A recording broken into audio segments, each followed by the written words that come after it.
Hola, mi nombre es Ana Tavares y el día de hoy les hablaré sobre un importante suceso y logro para la compañía Google, que fue lograr la supremacía cuántica. Muchos de ustedes se preguntarán qué significa esto y cómo me afecta. Pues lo que significa es que los tiempos de procesamiento de las computadoras y otros dispositivos electrónicos pudiesen disminuirse en más del 100%, ya que en vez de procesar unos o ceros, los mismos serán capaces de hacer esto simultáneamente.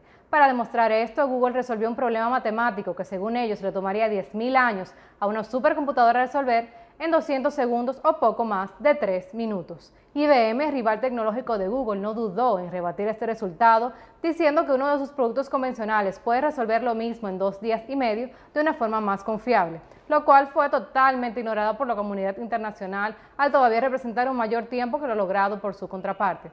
Para finalizar, veamos un video donde podemos ver a los creadores de esta máquina explicando su trayectoria. Muchas gracias y hasta luego.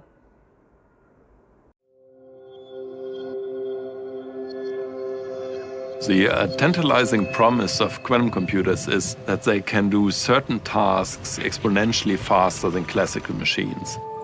And the quantum supremacy experiment is proof that this is indeed the case.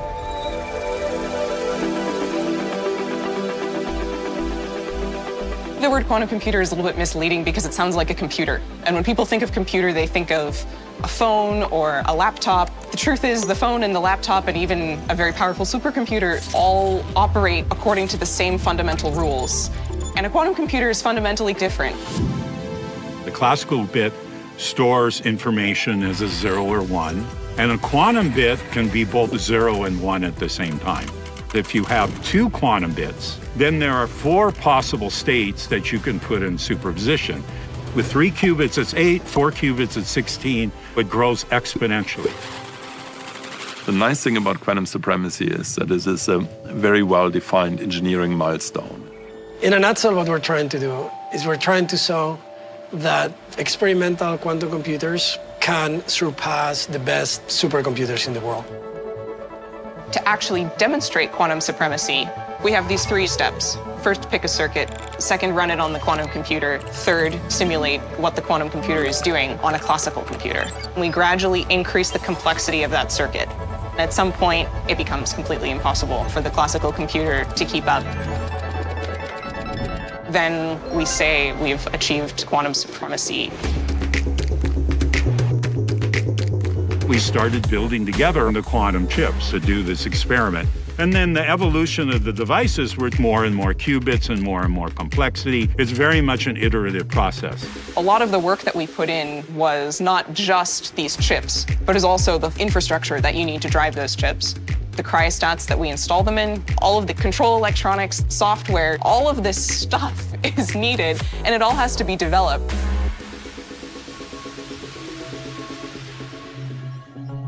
When the experiment started, we were getting data from the experimentalists. We saw initially a beautiful straight line corresponding to our predictions. Then, right before we hit supremacy, it dropped much faster and it fell below the threshold where it needed to be. And there's nothing we can do because we don't know how to analyze past that. So everyone's like, oh, we're screwed because it's getting really, really bad at large number of qubits. It's like, well, maybe there's some really complex interaction between all the qubits. It turned out that the reason was rather benign. We calibrated a little bit better and then this problem disappeared. So there wasn't like oh, we did it. I think we crossed it, and then it wasn't clear that we crossed it, so we crossed it a little bit further. It took me like a day to realize, like, hold on, this is actually experimental data. It's kind of amazing to see, how well the theory works. The processor that achieved quantum supremacy is called the Sycamore processor. And it's parallel processing 2 to the 53 states, which is 10 million billion. And thus that enormous amount of parallel processing is what gives it the power. When we run small chunks of the computation in the largest supercomputer in the world, our estimate is that it will take thousands of years to complete the full computation. Technologies are born this way. Let's say the space age started with a satellite orbiting Earth, and it was not doing much, it was just beeping. The big technical achievement of quantum supremacy was really dependent on all this young talent who's kind of taken this and gotten it to work at a very technologically capable level. we have reached a new computational capability. There are certain computations, the only place in the world where you can compute those things is here in our data center at Google Santa Barbara. For the first time, we're showing that we can solve a problem that is just infeasible to do on the biggest computers ever made by civilization.